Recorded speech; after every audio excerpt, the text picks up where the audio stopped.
The trajectory I'm on right now and the mission that I'm on right now, bro, is again, man, is black prosperity, is black liberation, bro. He's white. He's a white supremacist, but he's Mexican. Okay, I can deal with him because he keeping a buck.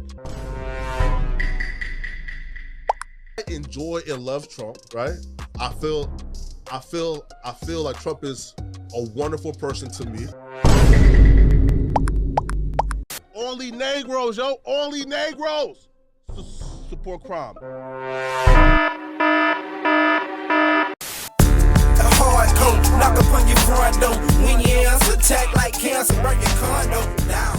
Let my pen drop, don't hear sound. And straight like that, we back. Yeah, we are back in the building. We got to talk about some things. Flock, come on down here to the front, Flakko. Yeah, Poetik Flakko, very popular name out here. I'm sure many of you all that'll click on this show, you know who Poetik Flakko is. You dig what I'm saying? And now we have had some footage to come out. Now, this footage has existed far beyond now, but it was put together in a nice little short film by a one Doku D. You dig what I'm saying? And I suspect, because now I'll be honest, I know a little history behind Flakko as it pertains to this YouTube world, right? And from what I'm understanding, if you know about a guy named Point and Shoot, Flakko is prone to send some YouTube shots out here. You know what I'm saying? And for those of you that are creators out here, you know how just cumbersome that can be to your process. You know what I'm saying? So, you know, for that reason, at least in the past, you know, I steered clear of, you know, raising any awareness that I may have wanted to bring anything at the time, because there are some things that have come out about Flakko in the past that I thought were questionable. You dig what I'm saying? You know, now out the gate, his association with Adam 22 or Adam 16, as Mr. Point and Shoot would call him. You know what I'm saying? You know what Urban Politician says about Adam. So, you know, when you watch that program, you know what I mean, you can get those sentiments. So his you know, his affiliation, his getting started with that channel over there was already enough. And then, you know, some clips used to come out when he was over that couch. Again, that were questionable, but, you know, I don't follow him all around the YouTube streets. But apparently Mr. Doku D has, and so he's got some clips from various podcast appearances. And I just gotta be honest, Flock. But in Flock's defense, we have his response. You know what I mean? I didn't watch but a hot second of it, and so we gonna get into it as we get to it. But we're gonna go through Doku D's video. You know what I mean? And y'all let me know if y'all recognize any of these instances. And, you know, we're just going to convene as the Black Folks Caucus, man. And because, you know, there's always this conversation about FBAs and tellers and all this, that, and the third. And from what I'm understanding, Flock is not originally from America, you dig me, and what I'm saying, or his people or something like that. But they're going to break it down, man. But let's get into what Doku D put together, and let's see where this road takes us, people. Trajectory I'm on right now and the mission that I'm on right now, bro, is again, man, is black prosperity, is black liberation, bro. He's white. He's a white supremacist, but he's Mexican. Okay, I can deal with him because he keeping a buck.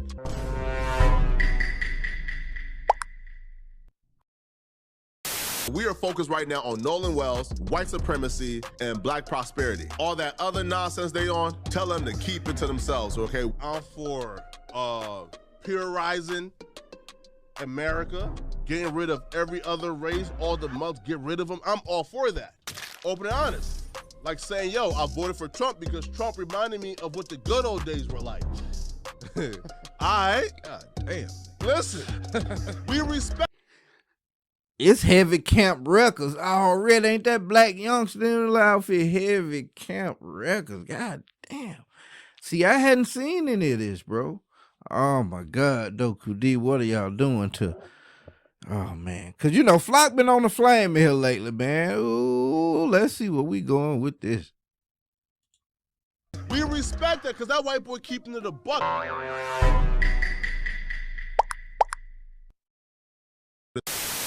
Because this dude, for the most part, is a Trump supporter, right? Crazy Trump. So you somehow understand the history of your people. You somehow understand the obstacles your people had to overcome. You somewhat understand what people who look like us went through in this country. You understand this, and you still decided to go to that voting booth and vote for Donald Trump. I enjoy and love Trump, right? I feel like Trump is a wonderful person to me. a white dude. You know, I come on his app and I cook white supremacists. So I speak on white supremacy. I cook them. I cook the racist white dude. Yo, white folks care about crime so much, bro. They call the police, for example, on you, right? Yeah. Just by suspecting something. Yeah, right? Exactly. That's true. Some white folks calling the police just when they suspect something, bro. Yeah. Only Negroes, yo. Only Negroes support crime. What's going on? My name is Doku D, and if you're anything like me, around the whole time of the Chud the Builder thing, when he shot that guy and he got arrested for it, and then he was on trial and we were learning things as the situation progressed and new information came out, YouTube recommended you a new creator named Poetik Flakko. Now, Poetik Flakko covered the Chud the Builder situation in detail, which garnered him a new audience, and because of that he was able to position himself almost like a leader in the black community or in black online spaces. And I, like many others, was a part of that new audience. I had no idea he had affiliations with things like No Jumper. Now, before we progress more into this video, I'd like to say I don't know that Poetik was ever considered like a leader of the new school. You dig what I'm saying? With all due respect, as it pertains to Chud and his antics, yeah. For whatever reason, Flakko's videos on that thing went crazy. You know, I had a little YouTube experience with one of his early videos, bro. I thought I was like ahead of the curve. You dig what I'm saying? Because I hadn't seen the video put out about it. And then by the time I put mine out, Flakko's video had been out for like an hour. And this nigga had like 100,000. You dig what I'm saying? Man, my video went nowhere, cuz. So, you know, he indeed, he caught him a wave around then, you know what I'm saying? But, you know, I don't know if we started to view him as, because if you keep up with Flock's page, bro, unless you're a prisoner of the moment, outside of these, you know, because these podcast episodes he's showing are on the other people's platforms, but just keeping up with Flock's page, you know, you get the idea of what's going on, to where, you know, I don't know that he started to be viewed as a leader of the, you know, of the black culture. I think that's a misstep, but let's continue. I had no idea that he said any of the racist, horrible shit that he said in the past, and I have all the credit to give for the YouTuber Point and Shoot for making a video. He's made multiple videos about how weird and disgusting Frederick Jala is, who paid $2,500 for the box. So once again, I encourage you to go watch Point and Shoot's video. I'll have the link in the description so that you can get the full picture of all of the horrible, horrendous things he said. But to me, Poetik Flakko seems like a weird and disturbed individual. Paying for the box, so to speak, is already very disgusting and detestable. It's something I would talk about even if he wasn't you know, a raccoon. Personally, I think that shit should be looked down upon more. Now, I don't know who Doku D is. I suspect that from looking at his page, Doku D is a faceless channel. If I'm wrong, so be it. If there's videos where he's showing his face, then okay. But and I suspect that's to keep from being so. But I don't know. I guess, can a faceless channel, can you? I guess you can still get sued because there's a human being behind it. But I don't know. Maybe that's to keep the harassment down or what have you. It seem like you make hit pieces on some of the more popular people. But I don't know if I'm going with him on paying for the box just being like something that you was just, oh my God, bro, you gave a girl some money for some sex. Like, come on, my nigga. Like, whether you just outright going up to it. Now, it's very unattractive. I ain't gonna hold you, cuz it's very just off-putting. If I could just literally just walk up to Shaw and be like, hey, I got them 300, what had? And she like, okay, get there. You're like, oh, hold on now. Yeah. You want to work for a little bit. Unless you, of course, you're going to an individual where you know that's what it is. It's priceless. It's a menu type action. So I'll give you that much. Just saying that's off-putting, but I mean, a date night and a bottle and all of that, you know what I mean? It's the same thing. Now, don't try to say, oh, it's different when I'm buying stuff. And yeah, I would rather do it that way, but in essence, it's the same thing. So, you know what I mean? Just giving us some money outright, bro. I don't know if we just gonna throw Flakko or any other person that does that just into a category of just an untoward individual. We ain't gonna go that far with it, my nigga. Well, let's continue to let Doku D cook. Down upon more. It's really, really fucking nasty. And it shows a deep moral dilemma. Hey, I'll give you these survival bucks because that's essentially what money is. in exchange so I can touch you and inappropriately. Like it's just really, it's really fucking disgusting. Poetic Flakko, and I feel like it's important to talk about this and get people to stay on his neck, because he'll do anything for $1. Like, he's the type to do anything for $1, and we'll talk about that later. But he's pushing shady courses and like taking advantage of the fact that people trust him and see him as some type of bastion for good in a way, when really it's all a grift, because right now this is what's making him money. I mean, bro is currently in a controversy for this. Now, he's not going to go into what he means by selling scam courses. As far as I'll get into it is to cite who he's flashing up on the screen being a one point and shoot. You dig what I'm saying? Point and Shoot did a show on it, and it was essentially, if you went back and watched those Chud videos, towards like maybe the third one, because he put out like 6 of them. About the third one, you know what I mean? Looked like somebody came to him, was like, okay, bro, your number's at a point, and give you this promotion to get you a little niche started in this zone, and where he would come on with his phone. He put his phone up to the screen and he'd say, do you want to make $142,000 like me? I know you want to podcast with me. I know you want to sit down with me. If you would like to do that, click this link and go over here to my page and let me show you exactly how to be Poetic Flakko tomorrow, which I spoke in one of my last videos. I say it kind of all the time. There is no magic formula. See, I'll say, and as I'm sidebarred, I make the mistake of comparing myself with somebody like Flakko, because hell, I look at him on camera, I look at me on camera, I look at the material we do, and I don't see a bunch of difference. But the gap between me and Flakko is a previous no jumper fame. You dig what I'm saying? And so, you know, I did some deep diving through AI, just kind of analyzing my things, and that's basically what it told me. As far as when you're looking at creators to compare yourself to, for the most part, you're looking at people that are well established, that had platforms before they went into, you know what I mean, like academics. You dig what I'm saying? He had the whole show, the Everyday Struggle thing, and then went into it. So a lot of these people, you know, you look at the Kais and all that, they were gamers and all of that, and then they migrate into that space. So the allure of becoming a Flakko tomorrow, a lot of people will jump on that, man, but there is no magic formula. And from what I'm understanding, I don't know exactly what Point and Shoot was saying in detail as to why it didn't pan out. Maybe Flock was never showing up on stream with these people on their podcast. I don't know that many people complain about getting taken for the money, but at the time he did a whole little deep dive, but that's what he's talking about. You did. For describing in detail, for no apparent reason, someone's tape. Like, bro is body shaming and making fun of what, like, the homosexual, I guess, elements of it. He's just really fucking weird. And so that to me communicates that the whole, if you want to make the argument that he's changed and he got educated, I just don't really believe that. And not only because of this clip I'm about to show you, but I feel like someone who is constantly enveloped around the money they make and constantly talking about it, shoving courses down your throat, like, spent his career being racist and also just saying the most inflammatory stuff, being on things like No Jumper, still to this day affiliating and being friends with people on No Jumper, like Adam22, dealing with the garbage and senseless parts of media in the world. I just don't think those types of people change. I think they just learn to. Another quick place to jump in, bro. Like, now, I'll speak my piece on it as we get towards the end of it, but I don't know if just like, you know what I mean, talking like bro be flexing about his money and all of that, you know, that would be more of a recency bias, you know what I mean? Because again, around that Chud time, he was flashing how much money he was making. Now, I remember back a couple of months, maybe even a year ago, I don't think it was all the way a year ago, where he was going back and forth with Munchie B when he came out about was it about the YG?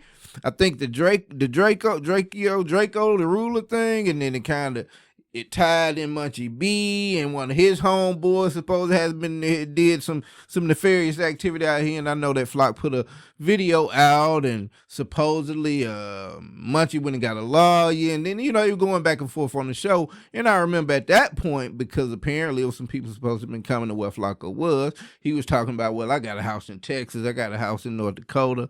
But outside of that, I don't know and I don't watch all of Flakko's content. I would imagine Doku D does. You know what I mean? From the looks of things, he knows a lot more about it. But just from my perspective, I don't know if he's just been a big flexer of money and all of that. He is not scared to get the attention of anybody, so I would imagine he's got the money to move around or be secure in where he is with the type of material he makes. But I don't know if he's just been a big flexer like that. You know what I'm saying? Doku D seemed like he might have you know what I mean, all out just dislike for bro, period. They just learn to adapt to the climate like cockroaches. Like these niggas just scatter around like cockroaches to find the next meal, eat on it, and then run to the next meal. But let's look at that clip that I wanted y'all to see. And he will always, and I want people to know, he doesn't care about anyone but his money, his pockets. Vote for my personal interest. My personal interest will benefits me. All right, when I was down, talking about in the trenches, bro, give me the handouts. Now, I ain't gonna hold you. This could be at a point when Flakko was up with his finances, but damn, it kind of seemed like you still down in the trenches. Just right here in this one video, right? You did what I'm saying, but I just had to interject that right fast, mate. Now I got a career and got something to go for myself. Hey, bro, I'm trying to protect my income as much as possible. So right? The richer Jala gets, you think that he is not voting for every conservative Republican that comes into play here? I mean, so I feel like this is particularly important, especially because how Poetik Flakko is trying to position himself. And also, bro, like, nigga, somebody make me a video of content creators that's out here, or anybody for that matter, other than politicians that say it on the campaign trail. Someone show me anybody in life that's out here like, hey, man, you know, I'm living my life for the benefit of others, man. Everything I get going for myself is only so I can provide it with other people. Like, nigga, no one ever says that. You know what I'm saying? So I ain't gonna hold Flakko and say, hey, I'm here to get money. You dig what I'm saying? By any means possible. Because, again, the means in which he goes through, the type of content he makes, the videos he makes, if it blows up and it's getting him money, it's also getting him negative attention.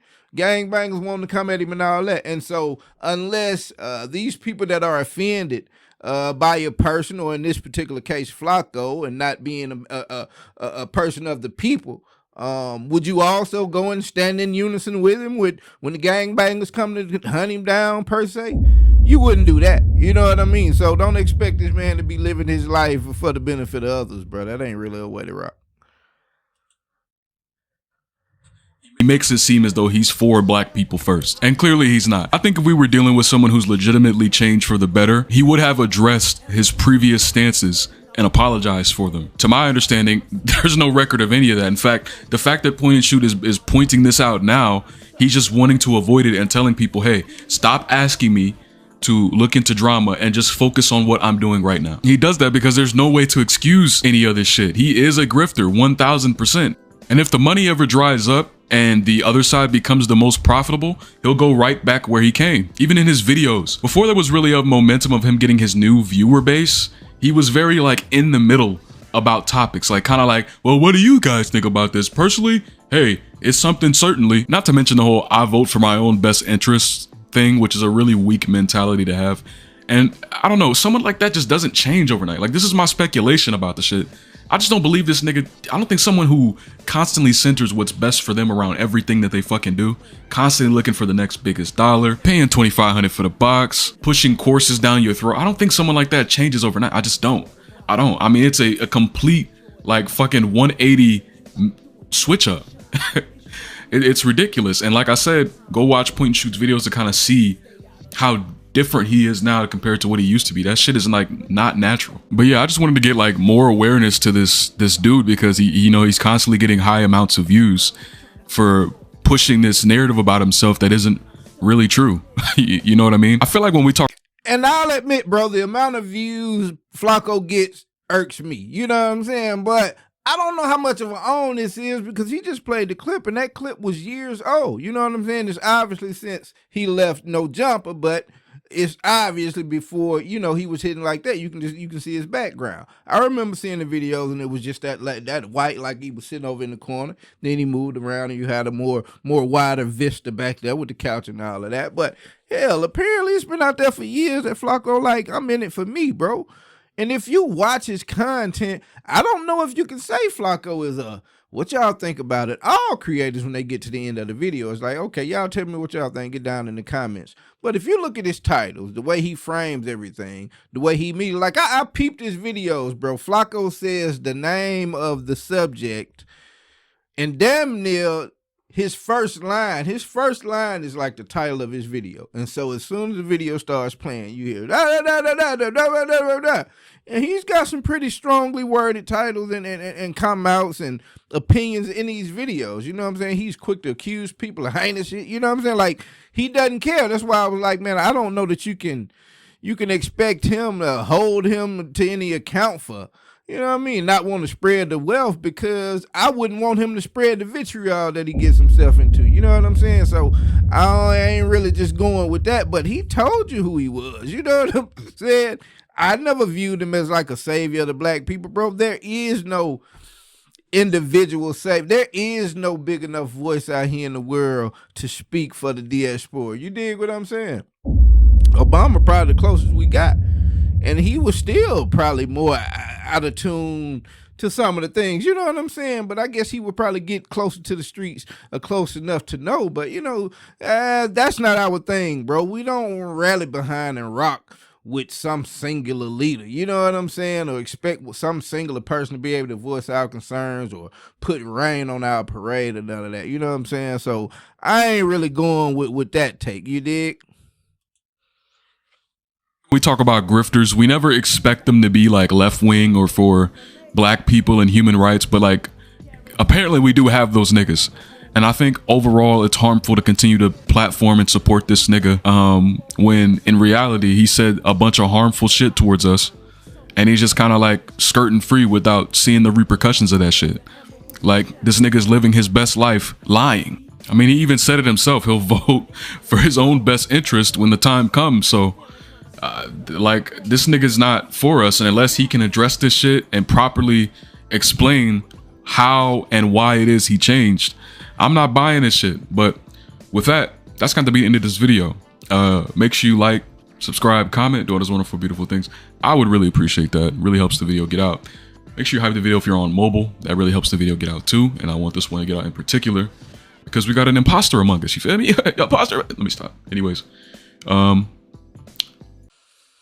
so this brings up an interesting question of which I think is being asked around the nation these days, and that is like what to do with the fleeing crowd of MAGAites. You dig what I'm saying? What to do with these people in a post Donald Trump world? You understand what I'm saying? Because there's been for like the last year now, the world has been on fire. Ever since he got in there, but over the last year, you know what I mean, not just the Marjorie Taylor Greens of the world and Tucker Carlsons of the world, these people, I don't even really know how to gauge them because they getting paid to do whatever they do, you know what I'm saying? But you can obviously see it's been a good number of regular individuals out here that voted for Cud that are regretting everything they did, you know what I'm saying? And so it's a big conversation on how these people integrate themselves back into society, because a lot of situations, man, a lot of relationships got put it. And now I'm of the thinking that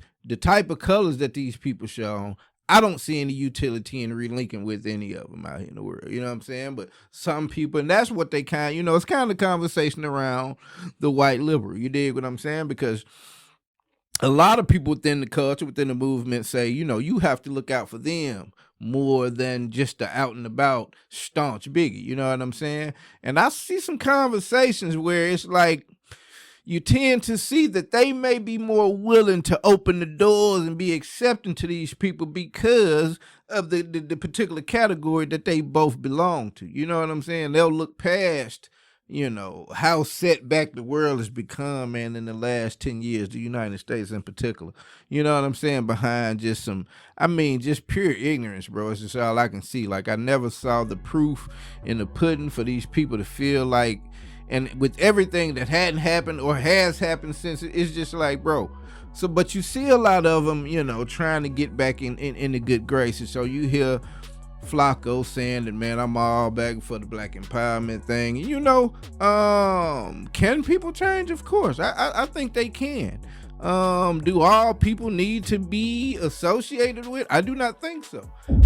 So Flock could be having a change of heart. I don't know how important in the black community is we viewed him for us to even be having such a dissertation on how sincere he is or what have you, but he most certainly could have changed.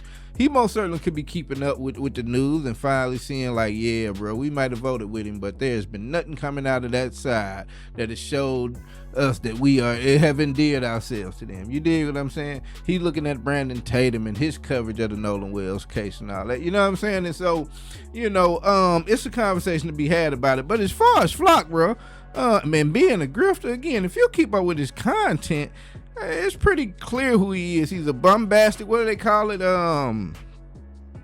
Not guerrilla reporter, bro. Like it's a flamboyant name, kind of like my boy Hunter S. Thompson in a manner of speaking. But that's kind of Flock's thing. And now Flock has come out and responded, and we'll get into that next. But until then, it's been straight like that. Look up in the sky, it's a bird, it's a plane. Jack Travis, Lord Dungeon Dragon, spit that flame. Raise whole cities, your building can't.